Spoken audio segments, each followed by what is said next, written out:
नमस्कार, नवक्रांति मीडिया में आपका स्वागत है। मैं हूं संदीप शर्मा और मेरे साथ दीपक चौधरी हैं। बता दूं कि दिल्ली विधानसभा चुनाव में भारतीय जनता पार्टी ने दिल्ली के दंगल में अपने योद्धाओं को उतार दिया है और उनमें से दीपक चौधरी एक योद्धा है जो कि बादली विधानसभा क्षेत्र से ताल ठोक रहे हैं। तो बात जो है वो सीधा भाजपा प्रत्याशी जो पहली सूची में घोषित जो हैं दीपक चौधरी साहब से बात करते हैं। चौधरी जी, क्या कहना चाहते हैं? पहली सूची में आपका नाम और दिल्ली के इस दंगल में जो है आप ताल ठोकेंगे, वो भी बादली से। पहले तो मैं अपने माननीय प्रधानमंत्री नरेंद्र मोदी जी, हमारे माननीय सांसद योगेंद्र चंदोलिया जी, हमारे वीरेंद्र सहजल जी और शीर्ष नेतृत्व जिन्होंने मेरे पे ये उम्मीद जगाई है और मुझे इस काबिल समझा, जो मेरे को प्रत्याशी के रूप में घोषित किया, मैं बहुत बहुत धन्यवाद करता हूँ सबका।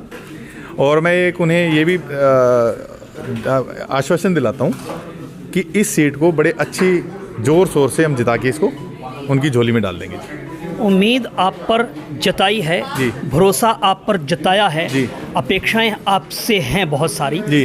कैसे दीपक चौधरी जो है वो खरे उतरेंगे?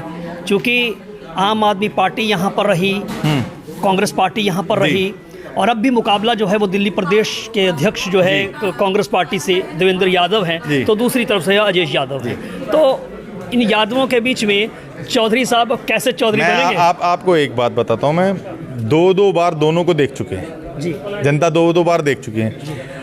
आज अगर हम राजस्थान, पंजाब, हरियाणा से आना हो तो हम कुछ घंटे लगते हैं, लेकिन हमारे दिल्ली में घुसने के बाद में ही हमारे बाईपास जो हमारा मुकरबा चौक है उस तक पहुंचने में लोगों को शादियों के टाइम में 5-5 घंटे लग जाते हैं। तो मेरा सवाल ये है कि भाई आपके पास रोड मैप क्या है? मेरे पास रोड मैप है कि मैं अपने जब अगर हमें जनता चुन के भेजती है विधानसभा में, तो मैं सिर्फ ये पूछ, मेरे पास रोड मैप है कि मैं कैसे जाम से निजात दिला सकें, कैसे हम सीवरों की पाइपलाइन करें।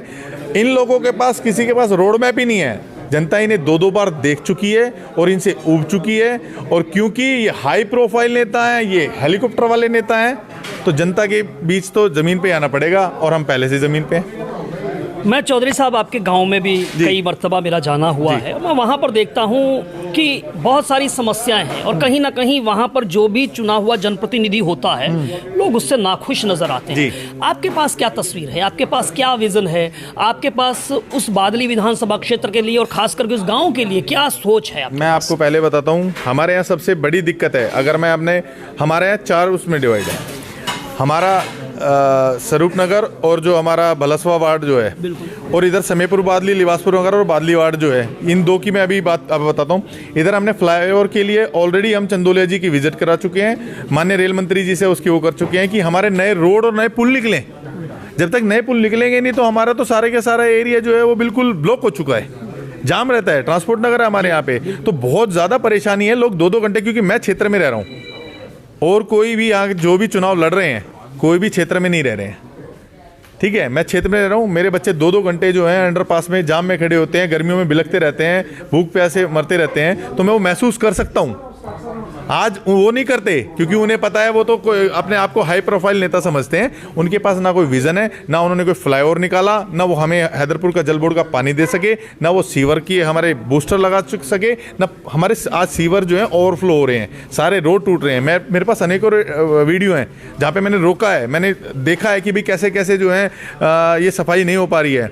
मेरी अधिकारियों से बात होती थी जब इनके जल बोर्ड के, तो वो कहते हैं भाई साहब हम करें क्या, हमारे पास में नाले साफ करने तक के पैसे नहीं है। दीपक भाई, मुकाबला आपका फ्री की राजनीति से है। फ्री बिजली, फ्री पानी, 2100 रुपये महिलाओं के लिए घोषणा, पुजारियों के लिए 18,000 रुपये महीना, घोषणाओं का पिटारा खुल चुका है। और घोषणाओं के बलबूते पे जो है आम आदमी पार्टी जो है वो 3 बार दिल्ली में आ चुकी है जी। कान इधर से पकड़ो भाई साहब, इधर से पकड़ो, एक ही बात है। कैसे समझाएंगे? आप समझाएंगे, ये बताएंगे ना आप। हमारे यहाँ झुग्गियों तक की बात करता हूँ मैं। 20 रुपये की एक पानी की बोतल आती है, लोग 3-3, 4-4, 5-5 खरीद के मजबूर है पीने के लिए प्रतिदिन, जिनका 1000, 2000, 3000 तक लोगों का खर्चा हो रहा है, ठीक है। तो फ्री कैसे दे रहे हैं? आपने कहा बिल आ गए और ये बोला मैं बिल माफ़ कर दूंगा। अरे 62 विधायक आपके अभी भी थे, दिसंबर में माफ़ करते ना। मंत्री आपके, चेयरमैन आपके जल बोर्ड के, उसके बाद बावजूद बिल कैसे आ गए? इसका मतलब आप लोगों को डराना चाहते हो, डरा के वोट लेना चाहते हैं। तो ये गंदी राजनीति से पब्लिक समझ चुकी है और ये अब इस बहकावे में बिल्कुल नहीं आती है। मैंने अभी पहले भी बोला कि अनेकों बहनें, हमारी लाखों बहनें जो पंजाब की हैं, वो उस भाई को जो कह रहे हैं ना मेरा भाई दिल्ली का भाई बन रहा है, उस भाई को ढूंढ रही है जो झूठा वादा 1000 की पेंशन मैं दूंगा बनते गया। आज 3 साल हो गए, 2022 से लेके आज तक एक फूटी कोडी एक बहन हमारी बहन को नहीं मिली। रक्षाबंधन पे ही पहुंचा देते कि रक्षाबंधन पे हमारी बहनें जो वेट कर रही हैं कि हमारा भाई जो है 1000 भेजेगा, वो तक नहीं भेजे इन्होंने। तो आज ये कैसे आप जनता पे विश्वास दिला देंगे? आज 2100 के नाम पे कितनी बहनों के साथ OTP के साथ खिलवाड़ कर दिया इन्होंने। ये तो इनके खुद के जो है डिपार्टमेंट ने बोला है, जो हमारा स्वास्थ्य विभाग है और जो हमारा महिला बाल विकास है, कि ऐसी कोई स्कीम हमारी तरफ से नहीं लागू हुई है। अरे सरकार रहते हुए तुम लागू नहीं कहते। ये कहते हैं भाई मुझे बना दो, मैं ये कर दूंगा भैया, फिर कहेंगे LG साहब मुझे नहीं करने दे रहे। अब पंजाबी बाग का जो फ्लाईओवर ये इन्होंने कल उद्घाटन किया है, 5 साल से लोग 2-2, 2.5-2.5, 3-3 घंटे जाम में खड़े होकर, कोई नौकरी जा रहा है, कोई कॉलेज जा रहा है, कोई स्कूल जा रहा है। आज 2 महीने में बड़ी जल्दी याद आ गई। अब LG साहब ने नहीं रोका, इसी से झूठ का पता लग जाता है इसका। चलिए एक आखिरी सवाल लेना चाहूँगा। आपने प्रदेश नेतृत्व का, राष्ट्रीय नेतृत्व का आभार व्यक्त कर दिया है। अब एक आखिरी सवाल में मुझे ये बताइए कि उस बादली विधानसभा क्षेत्र जिसका प्रतिनिधित्व करने के लिए आपको पार्टी ने भेजा है, वहाँ के मतदाताओं को आप क्या संदेश देना चाहते हैं? मैं सिर्फ यही देना चाहता हूँ कि मैं आपका बेटा हूँ, आपके बीच में ही रहता हूँ, ठीक है। हैदरपुर का पानी, पंट का पानी लेके आना है, क्योंकि हमारी ज़मीन में, हमारे गांव के, क्योंकि मैं गांव से बिलोंग करता हूँ, तो हमारा नहर पे अधिकार भी है। हमारी ज़मीन उन्होंने बड़े सस्ते उसमें ली, तो हमें पानी का अधिकार तो हमारे क्षेत्र में है ही, ठीक है जी।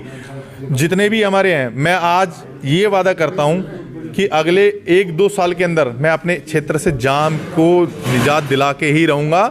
और सबके स्तर, जैसे हमारे माननीय मोदी जी ने कल 1600 जो है जहाँ झुग्गी हुए मकान है, मैं उनकी लड़ाई लड़ूंगा, उनको घर दिए जाएंगे, पक्के नालियाँ रोड दिए जाएंगी।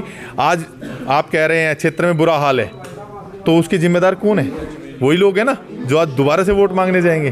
तो मैं सिर्फ इतना ही कहना चाहूँगा, आपका बेटा हूँ, आपके बीच में रहूँगा। और मुझे जहाँ पर कहा, मैं पहले पार्षद भी रहा हूँ, अभी भी हैं हम, तो हमने अच्छे से काम किया है और करके दिखाएंगे। धन्यवाद। चलिए, बातचीत के लिए शुक्रिया दीपक भाई, शुभकामनाएं। बाकी देखना होगा कि मतदाता क्या निर्णय लेते हैं। ताल ठोकते हुए दीपक चौधरी नजर आ रहे हैं। संदीप शर्मा, नवक्रांति मीडिया, दिल्ली।